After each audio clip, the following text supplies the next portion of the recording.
അസ്സലാമു അലൈക്കും വറഹ്മത്തുള്ളാഹി. ഒരു കാര്യം പറയട്ടെ, ഇപ്പം ഞാൻ ഈ വീഡിയോ ചെയ്യാൻ കാര്യം എന്താണെന്നറിയോ? ഹാജിമാർ താമസിക്കുന്ന ബിൽഡിങ്ങിൽ നിന്ന് ഹറമിലേക്ക് പോകും. അപ്പോൾ കൂടെയുള്ള ആളുകളുടെ കൂട്ടത്തിൽ ഇങ്ങനെ ഒരു ഒഴുക്കിൽ ഇങ്ങനെ പോവുകയാണ്. ശരിക്കും പറഞ്ഞു കഴിഞ്ഞാൽ നിങ്ങൾ മനസ്സിലാക്കേണ്ടതെന്ന് വെച്ചാൽ ഹറമിലേക്ക് പോകുന്ന കാര്യങ്ങൾ ഓർത്ത് വെക്കാൻ വളരെ എളുപ്പമാണ്. നിങ്ങൾ താമസിക്കുന്ന ബിൽഡിങ്ങിൻ്റെ തൊട്ടടുത്ത് ബസ് സ്റ്റോപ്പ് ഉണ്ടാവും. അത് നിങ്ങൾ ചെല്ലുമ്പോൾ തന്നെ ബസ് സ്റ്റോപ്പ് കാര്യങ്ങളൊക്കെ പറഞ്ഞു തന്നിട്ടുണ്ടാവും. അതുപോലെ തന്നെ ഇതേപോലെ തന്നെ ടാഗ്, നിങ്ങൾ ബസ് സ്റ്റോപ്പ് നമ്പറുള്ള ടാഗ് നിങ്ങൾക്ക് പറഞ്ഞു തന്നിട്ടുണ്ടാവും. അപ്പോൾ ആ ഒരു ബസ് സ്റ്റോപ്പിൽ തന്നെ നിങ്ങൾ നിൽക്കുക, അവിടെ നിന്നുള്ള ബസ്സിലേക്ക് കയറുക, അതേ ബസ് സ്റ്റോപ്പ് നമ്പറുള്ള ബസ് നോക്കിയിട്ട് നമ്മൾ തിരിച്ച് നമ്മളെ താമസ സ്ഥലത്തേക്ക് വരും. ഇത്രയേ ഉള്ളൂ. ഇനി എങ്ങനെയാണ് അതിൻ്റെ റൂട്ട് കാര്യങ്ങൾ എന്നുള്ള കാര്യം പറഞ്ഞുതരാം. നസീമിലാണ് മലയാളി ഹാജിമാരുടെ മെഹറമില്ലാതെ വന്നിട്ടുള്ള മലയാളി ഹാജിമാരുടെ താമസ സൗകര്യങ്ങൾ കൂടുതൽ. ഒരു ആൺതുണയില്ലാതെ ഒറ്റയ്ക്ക് പോകേണ്ട സാഹചര്യങ്ങളുള്ളത് അവർക്കാണ്. അപ്പോൾ അതുകൊണ്ടാണ് നസീമിലെ കാര്യം പറയുന്നത്. അപ്പോൾ നസീമിൽ ഇപ്പോൾ ഉദാഹരണത്തിന് ഈ 12A എന്ന് പറഞ്ഞൊരു ബസ് സ്റ്റോപ്പ്, ഇവിടെ നിങ്ങൾ ബസ്സിന് വേണ്ടി കാത്തുനിൽക്കുന്നു. അപ്പോൾ ഈ 12A ബസ് സ്റ്റോപ്പിൻ്റെ തൊട്ടടുത്ത് 12A നമ്പർ എഴുതിയിട്ടുള്ള ബസ്സുകളെ ഉണ്ടാവുള്ളൂ. വേറെ ബസ് സ്റ്റോപ്പുകളുടെ ബസ്സുകളൊന്നും ഇവിടെ വന്ന് നിൽക്കില്ല. അപ്പോൾ നിങ്ങൾ അതിൽ കയറുക. ആ ബസ് നിങ്ങൾ എന്ത് ചെയ്യുക, നേരെ പോകുന്നത് മസ്കൂത്ത എന്ന് പറഞ്ഞിട്ടുള്ള ഒരു സ്റ്റാൻഡിലേക്കാണ്. മസ്കൂത്ത എന്ന് പറഞ്ഞാൽ ഒഴിഞ്ഞു കിടക്കുന്ന ഒരു ഏരിയ ആണ്.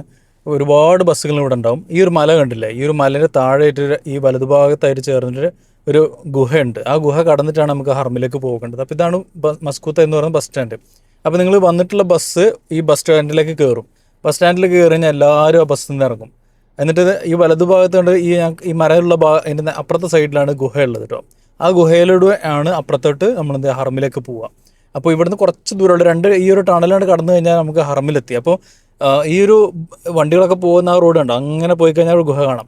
അപ്പോൾ ഈ ഭാഗത്ത് നമ്മൾ എന്ത് ചെയ്യും, ഖൈദിൻ്റെ ഇതുപോലത്തെ ഒരു ബസ്സുണ്ട്. നമ്മൾ സാധാരണ കാണുന്നതല്ലേ ബസ്സില്ലേ, നിങ്ങൾ വന്ന അങ്ങനത്തെ ബസ്സല്ല, ഇങ്ങനത്തെ ഖൈദിൻ്റെ ബസ്സുകൾ അവിടെ നിർത്തിയിട്ടുണ്ടാവും ടണലിൻ്റെ മുമ്പിലായിട്ട്.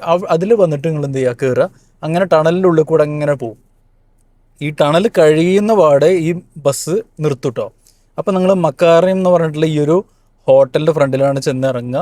അവിടെ നിങ്ങൾ ഇറങ്ങിയതിന് ശേഷം നേരെ ഈ വലതുവശത്ത് ഈ ഒരു ഹോട്ടൽ കാണുന്ന രീതിയിൽ ഇങ്ങനെ നടന്നിട്ട് നമ്മൾ എന്ത് ചെയ്യുക, നേരെ വലത്തോട്ട് തിരിയുമ്പോൾ നേരെ നോക്കിയാൽ നിങ്ങൾക്ക് ഒരു ഹറമിൻ്റെ കിങ് അബ്ദുൽ അസീസ് ഗേറ്റ് എൻട്രൻസിൻ്റെ ഒരു മിനാരം നിങ്ങൾക്ക് കാണാൻ പറ്റും.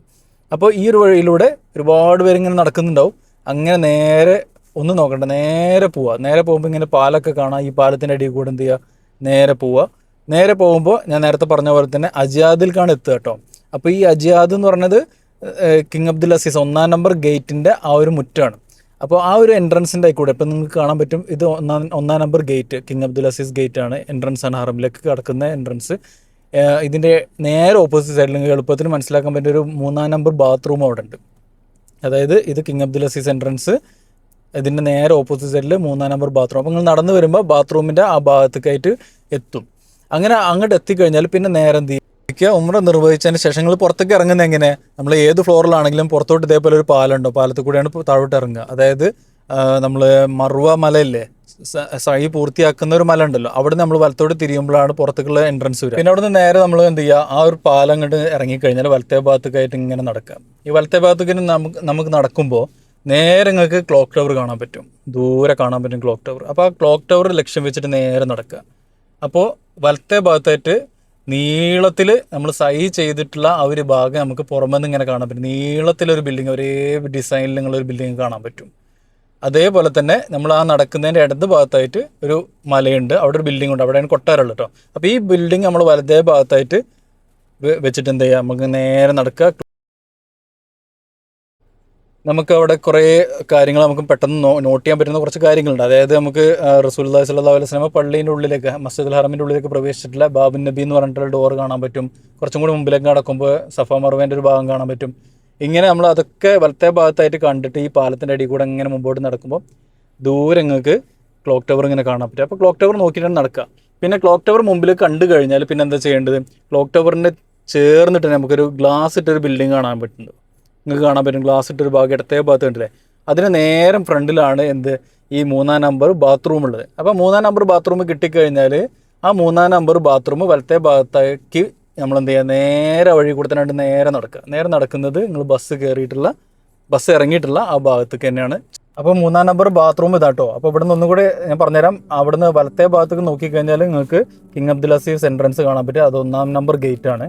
അതിന് നേരെ ഓപ്പോസിറ്റ് സൈഡിലാണ് 3-ാം നമ്പർ ബാത്റൂം വരുന്നത്. അതിന് തൊട്ട് ബാക്കിലായിട്ട് നമുക്ക് സഫ ഹോട്ടൽ വരുന്നുണ്ട്. അപ്പോൾ ഈ വലത്തേ ഭാഗത്തായിട്ട് സഫ ഹോട്ടലിൻ്റെ ബിൽഡിങ് നമ്മൾ വലത്തേ ഭാഗത്താക്കി വെച്ചിട്ട് നമ്മൾ നേരെ നടക്കുമ്പോൾ ഒരു പാലമൊക്കെ വരും. പാലത്തിൻ്റെ അടിയിൽ കൂടെ നടന്നെടുത്തുമ്പോൾ മക്കാരം എന്ന് പറഞ്ഞിട്ടുള്ളൊരു ഹോട്ടൽ, നമ്മൾ ബസ് ഇറങ്ങി വന്ന സമയത്ത് വലത്തേ ഭാഗത്ത് നമ്മൾ കണ്ടില്ല ആ ഹോട്ടൽ. ആ ഹോട്ടൽ നമ്മളെ ഇടത്തേ ഭാഗത്തായിട്ട് കിട്ടും. ആ ഇടത്തേ ഭാഗത്തായിട്ട് കിട്ടിക്കഴിഞ്ഞാൽ കുറച്ചും കൂടി മുമ്പിലേക്ക് നടന്നു കഴിഞ്ഞാൽ നിങ്ങൾക്ക് അവിടെ കാണാൻ പറ്റും, മറ്റേ ഗുഹ കാണാൻ പറ്റും, ഒരു ടണൽ ഗുഹ കാണാൻ പറ്റും. ആ ഗുഹേൻ്റെ താഴത്ത് തന്നെ, ഗുഹ തുടങ്ങുന്നവിടെ തന്നെ ഈ ഖെയ്ദിൻ്റെ ബസ് അവിടെ നിർത്തിയിട്ടുണ്ടാവും. അപ്പോൾ നിങ്ങൾ എന്ത് ചെയ്യുക, നേരെ പോവുക, ഖെയ്ദിൻ്റെ ബസ്സിൻ്റെ ആദ്യത്തിൽ നിൽക്കുന്ന ഖെയ്ദ് ബസ് ഉണ്ടാവില്ലേ, അതിൽ കയറുക. അതായത് ആൾ ഫുള്ളാവുന്നതിനനുസരിച്ച് ഇങ്ങനെ ബാക്കിൽ നിന്ന് ബസ്സുകൾ പോവുക ചെയ്യാം.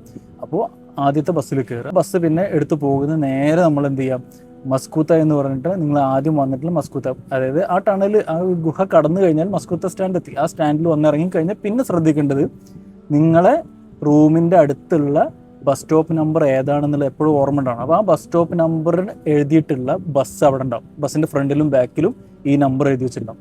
അപ്പോൾ നിങ്ങളെ നമ്പർ 12A ആണെങ്കിൽ ആ 12A സ്റ്റിക്കർ ഒട്ടിച്ചുള്ള ബസ്സിൽ നേരെ പോയി കയറിയിരിക്കുക.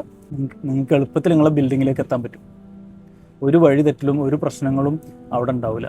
അപ്പോൾ ശ്രദ്ധിക്കുക. ഈ വീഡിയോയിൽ പറഞ്ഞിട്ടുള്ള കാര്യങ്ങൾ മുഴുവനായിട്ടൊന്ന് ശ്രദ്ധിച്ചു കഴിഞ്ഞാൽ നിങ്ങൾക്ക് സുഖമായിട്ട് നിങ്ങളുടെ റൂമിലേക്ക് ഒരു ബുദ്ധിമുട്ടും കൂടാതെ എത്താൻ പറ്റും കേട്ടോ. ഇനി ആരും കൂടെ ഇല്ലെങ്കിലും ഒറ്റയ്ക്ക് വേണമെങ്കിലും ഈ ഒരു കാര്യങ്ങൾ ഓർത്ത് വെച്ച് കഴിഞ്ഞാൽ എത്തിച്ചേരാൻ പറ്റുന്നതേ ഉള്ളൂ. അപ്പം മറ്റുള്ള ഹാജിമാരിലേക്ക് വീഡിയോ എത്തിച്ചു കൊടുക്കുക. അപ്പോൾ എന്തായാലും ഒരു ബുദ്ധിമുട്ടും കൂടാതെ എല്ലാവർക്കും ഹജ്ജൊക്കെ നിർവഹിക്കാൻ പടച്ച റബ്ബ് തൗഫീഖ് നൽകട്ടെ. ആമീൻ. അസ്സലാമു അലൈക്കും വറഹ്മത്തുള്ളാഹി.